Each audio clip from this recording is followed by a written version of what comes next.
Hello, good morning, everyone. Thank you so much for joining us for today's free webinar, Is It Time to Hire a CFO with Sirk Roh from Early Growth Financial Services. My name's Erica Malsberg, and I'm the Chief Marketing Officer for Early Growth Financial Services, and I'll be your moderator today. So this presentation is a short one. It's just going to run about 20 minutes. We're hoping to save a lot of time for questions. If you have questions as we go along, you can enter them right into the question field, or you can tweet them to us at earlygrowthfs with the hashtag StartupCFO. We'll try to answer all the questions during the course of this webinar, but if we run out of time, we will follow up with you individually after. We also will be sharing the slide deck and recording tomorrow after the presentation, so you can review it again. Okay, so today we have with us Sirk Roh. In addition to being a super nice guy and fantastic golfer, Sirk is the Chief Operating Officer for Early Growth Financial Services. Sirk has 25 plus years of finance experience with 17 years serving in financial leadership roles with high-tech companies. He's an accomplished finance executive focused on leading early-stage companies through strategic financial decisions. So good morning to you, Sirk. Good morning, Erica. Good morning and good afternoon, everyone. Thank you very much for the kind Erica. I'm not sure I'm a nice guy, and I can definitely tell you that I'm not a great golfer. So I do appreciate the kind words. Okay, so before we kick in here, can you just take a few moments to tell us a little bit about Early Growth Financial Services? Sure, of course. We are a finance and accounting outsourced firm. We are headquartered out in the Bay Area, San Francisco, down the peninsula, down to San Jose. We also have national offices in Los Angeles, Las Vegas, Seattle, Washington, Austin, Texas, Boulder, Colorado, Chicago, and New York. We work with about 400 early stage and small and medium-sized companies. And we provide basically all types of financial services on an outsourced, as-needed basis for our clients. Great, thanks. So we're just going to jump right in here so that Sirk has time to talk through this. But basically, we're just going to be talking about what a startup CFO actually does, when you should think about hiring one, and your different options for filling that role. So let's start with the basics. Sir, what does a startup CFO do? I mean, how does a startup CFO differ from, say, an accountant or even a bookkeeper? Yeah, thanks, Erica. Yeah, so really, what it comes down to is when we're talking about early stage companies or small companies, you need to have a little bit of a different mindset, right? I mean, we all know about that kind of the classic CFOs and managing large organizations and managing investor relations and profit and loss statements and expenses and all those types of things. And you do all those things as a CFO of an early stage company, but in addition to that, you do a lot more.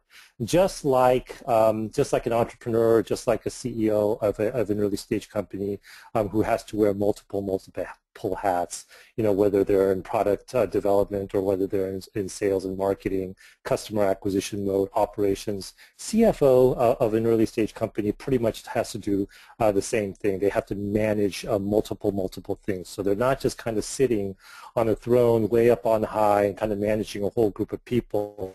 A CFO for an early stage company should be able to roll up his or her sleeves, work with accountants, work with a management team.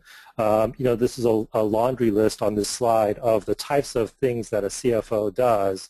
But I would argue that really the main job of a CFO is to be the business partner for a CEO of an early stage company and really help that person make sound business decisions for the company as they grow and as they move from an early stage company to hopefully a mid-sized company and beyond. Great, thanks. What's this here? So this is basically the classic, P&L at the highest level, obviously, which is basically saying that this is what your sales are, this is what your cost of goods are, which gets you to a net margin amount, and then obviously all of your expenses, which if you take that away, then you get a net profit. But I kind of put this slide here almost in jest because for an early stage company, we have to be focused on a lot of other things than just our P&L. And in particular, I would say that we have to be focused on cash and where are we putting our resources and who are the people that we're hiring and when is it the right time to hire these people? How much cash do we have? How much runway do we have? Where do we go for additional investment? How do we extend our runway? How do we get customer acquisition? And it's all those types of things that a CFO should be looking at in addition to just the income statement, which we see here. And I would again argue that what you're looking for in a CFO is someone who is broad enough and experienced enough working with early stage companies to be able to address all of those areas and not just the classic financial functions. Great, thanks. So, hiring a CFO, I think for a lot of early stage companies just seems like such a large expense, right? It just seems like an unnecessary expense or even they're just low on cash. It's just not top of mind.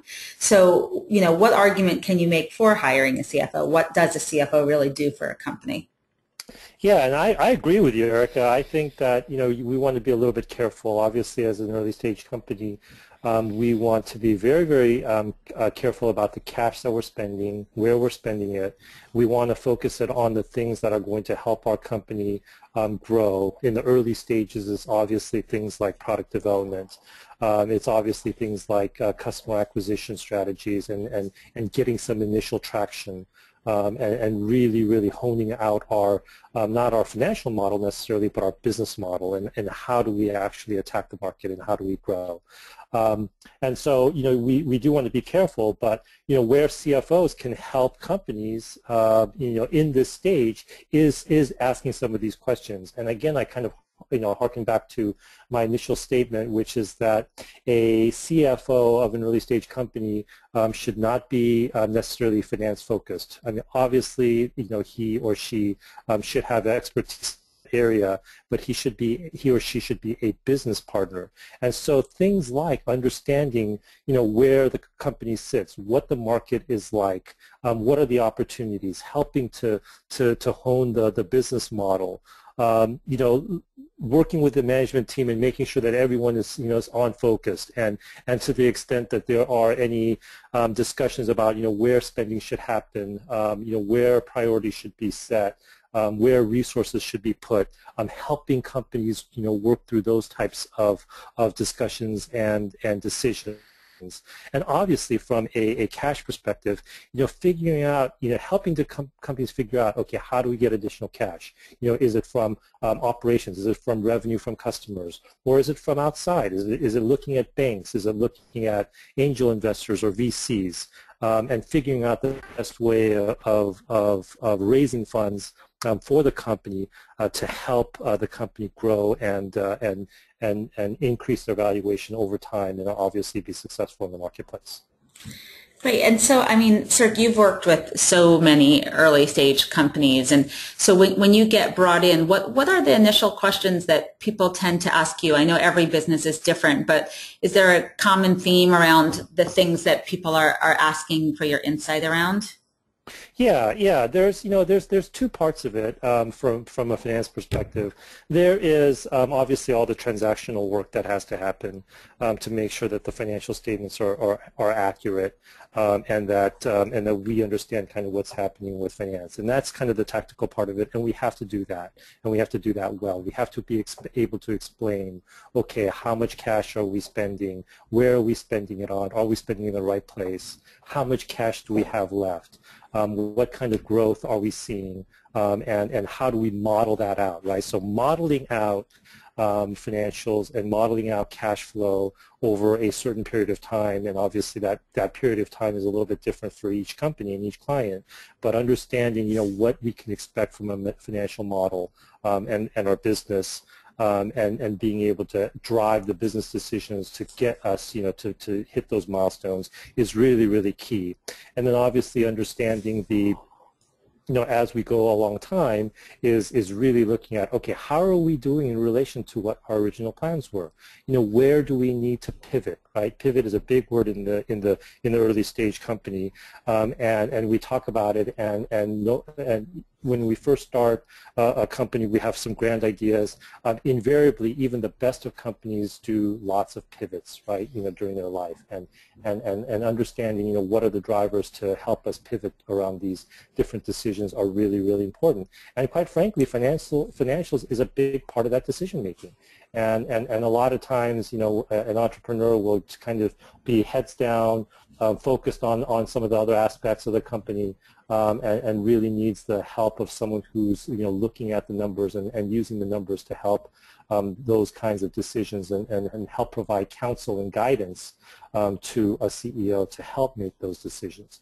The other parts of it, where a CFO I think really is valuable is in understanding if a CFO has been experienced in seeing companies grow right beyond the early stages into mid-market and beyond, then we kind of have a roadmap, right, of what we should be doing and what the company needs to be doing to set itself up so that it can grow without all the necessarily growing pains that are associated with going from a startup to a small company to a mid-sized company.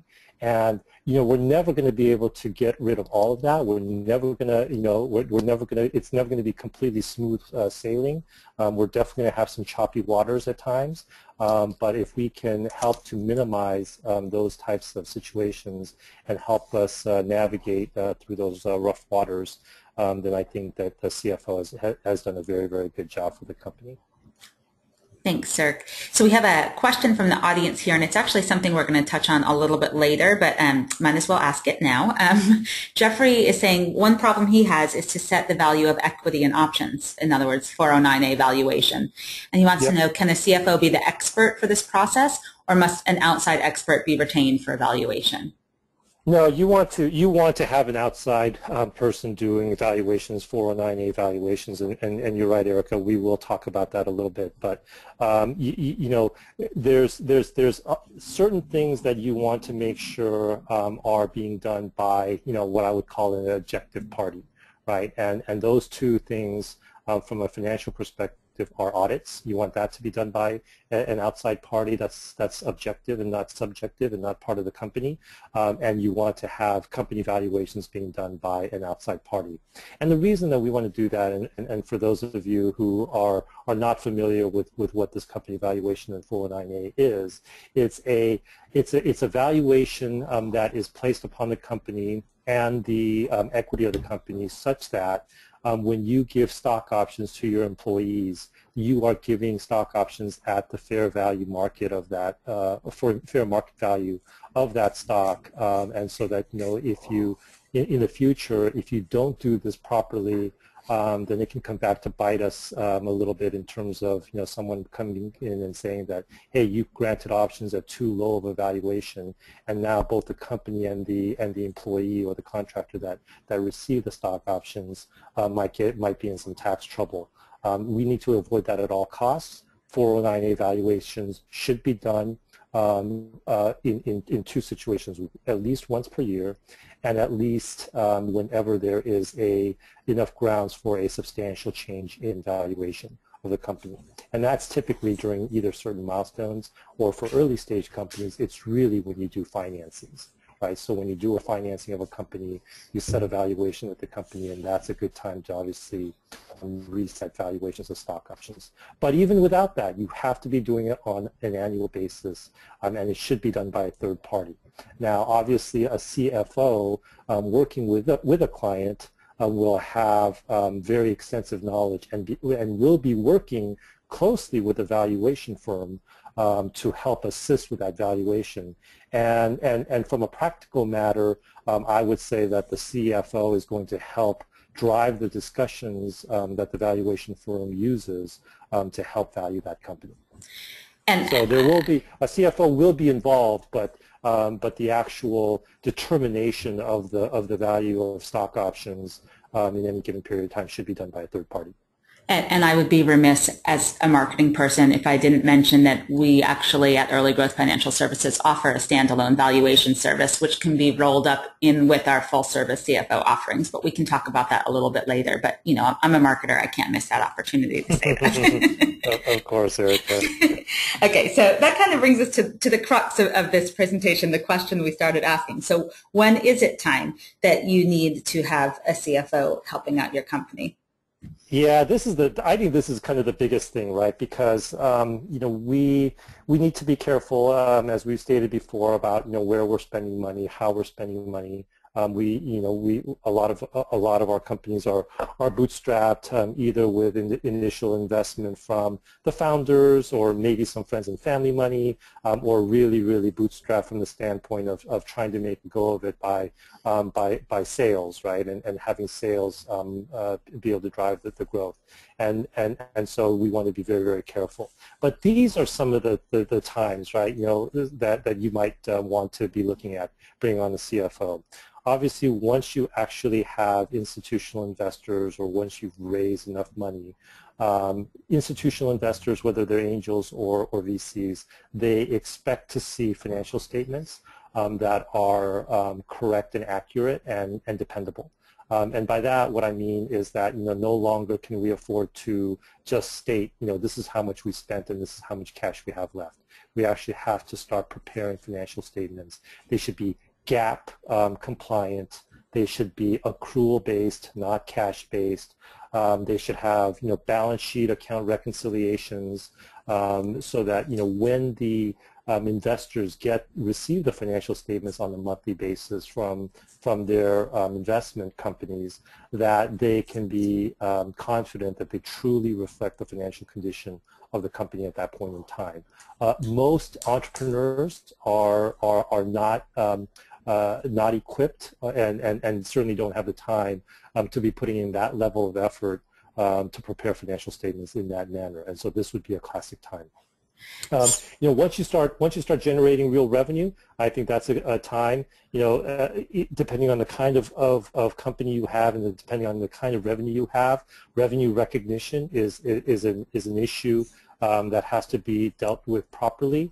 And again, I would say that you want a professional in at this time to make sure that the revenue that you are reporting to outside investors or even to yourself really is accurate revenue, the way that the IRS would say that it's actual revenue. Because, you know, we can sometimes fool ourselves into thinking that we're actually doing better than we really are, or sometimes, you know, we are actually doing better than we really think we are, and making sure that we are accounting for revenue is the right way.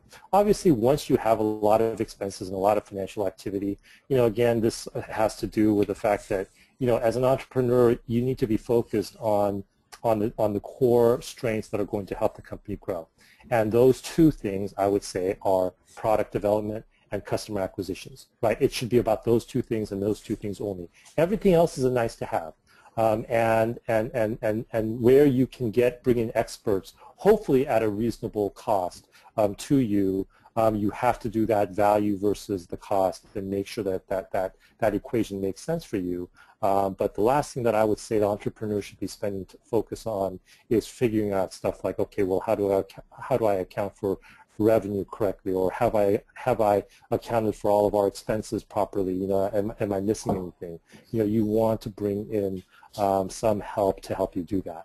And you know, the business complexity increases. I think that you know, really what it comes down to, and you'll know it as an entrepreneur, is when you feel pain points, right? When you feel pain points, whether you feel like, oh shoot, you know, I'm worried I'm missing something, or I know I'm missing something, or I know our financials aren't accurate, I know my accounting isn't accurate, or it's not up to date. I'm finding that I can't make good business decisions because I can't trust the numbers in our financial statements. It's when you start feeling that kind of pain, then that should be a very bright neon sign to you that you need to bring in some help. Great. And we have a question here from Chris, who wants to know if you could just explain what is GAAP compliance. Sure, absolutely. GAAP is a GAAP, and I apologize for the accounting acronyms. But as a finance guy, I guess I just do it almost by nature. So my apologies on that. But GAAP is GAAP, and it's the generally accepted accounting principles that are set by the accounting boards. And what GAAP does is it tries to level the playing field so that all companies who are reporting financial statements are basically on the same field, right? And they're reporting it so that when you, either inside the company or outside the company, when you look at financial statements, you can know that they're kind of, it falls under a certain set of reporting requirements, such that you can feel confident that if someone says, hey, these are GAAP compliant, that now you're looking at these financial statements and they're accurate and they reflect the financial condition of the company. So it's stuff like accruals, right? It's stuff like recognizing revenue properly. So, for example, here's a classic one that we see a lot: a SaaS company or software as a service company will get a client or a customer, and a customer signs up for 12 months of service, and they'll pay $12,000 for that service for the year, right? So the company actually receives $12,000 in cash, but that service is good for a year, right? GAAP, cash accounting would say that you just made $12,000 in cash. GAAP accounting, generally accepted accounting principles, will say that, okay, that $12,000 is supposed to be applied across the entire length of that service of the contract. So it's for 12 months. So you need to accrue, you need to only recognize $1,000 of revenue per month over a 12-month period. So this is kind of where I say that, if you're not careful, you may think you're doing better than you really are, right? You receive $12,000 in cash, but in that month, you can only recognize $1,000 in revenue. Likewise, in expenses, it's another thing that people sometimes get into trouble, and this is where we say that we need to do accrual accounting. So, for example, law firms are notorious, right? Law firms are notorious for sending out their invoices way past the time that it was actually incurred. So, for example, we're at the end of July. We know that in July we worked with our law firm doing paperwork or other legal matters, and so we know that we incurred an expense in July. Well, we're not going to see that invoice from our law firm until well into August, and sometimes even into September.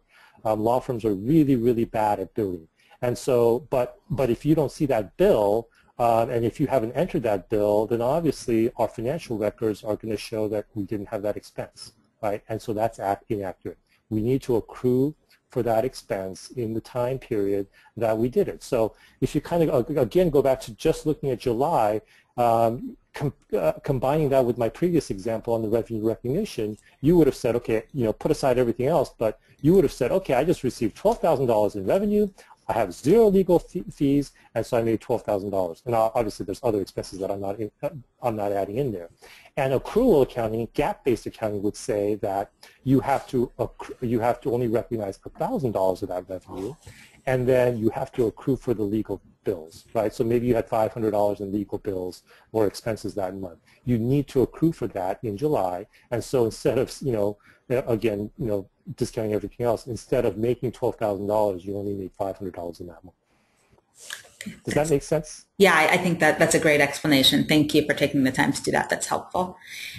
Sure. So assuming that you've just gone through that list and said, hey, okay, I do need a CFO. What then are your options for filling this role, and what other finance responsibilities do you need to consider?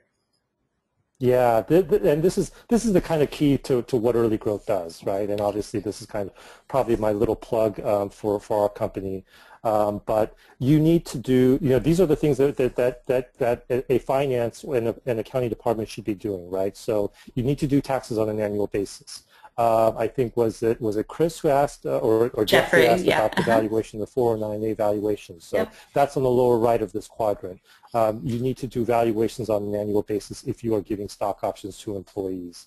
You need bookkeeping assistance, bookkeeping and accounting. So this is kind of the day-to-day, week-to-week, and obviously month-to-month reporting and financial statement preparation that is needed. And then obviously a CFO who's going to be that strategic business partner of the CEO, helping to help drive good business decisions, hopefully using sound financial metrics and guidelines as a tool. But those are the kinds of things those are the services that you need, right? And so then here we have basically options, right? You can hire these individually, right? You can hire a tax firm separately. You could hire a valuation firm separately. You could hire a bookkeeper. You could hire a CFO. And some of those, obviously, you're not going to be doing those full time, but you can hire those individually. What Early Growth Financial Services does is we kind of combine that into an easy package where it's literally on an as-needed basis. So obviously, tax work is done on an annual basis, so we can help you with that. Evaluation is done on an annual basis. We can help you with that. I did say that we want to use an objective party, and we do. So we actually partner, Early Growth Financial Services partners with a firm that provides the service. So this is not the CFO who would be doing it. This would be another part of our partnership who would be doing that. The CFO and bookkeeper, now this is where I would say that you absolutely don't need to be hiring anyone full-time or even part-time, right? So there's people who come in and do it for 1 or 2 days a week. I would argue that that's still way, way, way too much for most companies at the very, very early stages. You want someone to come in and just kind of take care of the books, prepare the financial statements, and then be able to go to the CFO for the guidance that you need, whether it's on a consultative basis, whether it's on a monthly basis, or what have you. But what Early Growth does is we offer it on a pay-as-you-go, grow as you grow basis, and initially it can be done literally. We can provide both CFO and bookkeeping services for hundreds of dollars a month, which will give you everything that you need from a financial assistance perspective. Great, thanks. So, that's if you've decided you do need this kind of service. But what if, it's too early still? There's lots of startups out there, right, who it's too early for them to hire a CFO, maybe even hiring a bookkeeper. But they do want to properly manage their finances right now and build the right financial foundation. So when it is time to bring on board that professional financial assistance, they haven't screwed things up too much. Yep. So can you just give some words of wisdom to folks out there? What can you do right now if it's not time for a CFO? Yep. Yeah, absolutely, and this is pretty simple, and it's really the first point is really try to keep it as simple as you can. If you have the wherewithal, set up an online accounting system, right? QuickBooks Online is a very, very simple, easy to use system that you can set up an account and a quick chart of accounts and start tracking your expenses and your financials easily. There's another company, there's another software as a service product out there called Xero that is gaining traction. That's also very, very good and easy to use. You want to open up a separate business banking account. Do not commingle funds. Do not commingle your personal spending and your personal activity with business activity. So set up a separate account. Transfer funds into that account. Those will be counted as investments, founders' investments later on when we actually do put together a balance sheet, but do that separately. Separate all of your financials, and not only for a bank account, but also credit cards, right? Don't use a personal credit card for business. Keep it segregated. Open up a separate banking account. Open up a separate corporate credit card. And use those exclusively for all of your business transactions. The last one is track expenses to monitor cash burn. I think we as entrepreneurs will probably understand kind of what we're spending. If you don't have the wherewithal to actually set up an accounting system, you're probably going to have difficulty do this. But obviously, you want to be tracking how much you're spending, even if it's just making sure, monitoring your monthly checking account statements as well as your credit card statements to make sure that you're spending money properly. And other than that, I think if you're doing this part of it enough, then it's probably sufficient. And like I said in an earlier slide, you'll know when you get into that pain point when you need outside assistance. Thank you so much, Sirk. So that actually brings us to the end of our half hour or so. We had a few questions sprinkled throughout, but we don't have time right now. But if you have any follow-up questions, please feel free to use this contact information to reach out to us. And you also are welcome to visit our site and fill out our Contact Us form. That will get you a free 30-minute financial consultation. We'd really love to hear more about your companies and see how we might be able to help you. So thank you so much for joining us today. We hope to see you in an upcoming webinar. Our next one's scheduled for August 7th, and it's What Investors Look For, an Insider's Guide to Raising Capital. And that will be an hour-long free webinar with Sirk again, and also Rob Belcher from Lighter Capital, which is a Seattle-based revenue-based financing firm. So you can also check out our events page at earlygrowthfinancialservices.com to register for both that webinar and see a listing of other upcoming events. And we hope that we will connect with you soon. Thanks again so much for joining us, and thanks to you, Sirk, for all of this great information. Thanks for your time. Thank you, Erica, and thank you all for joining us. I hope this was helpful. I certainly wish you the best of luck and best of successes in your companies and endeavors. Wonderful. Hope to talk to you guys again soon. Thank you. Bye-bye.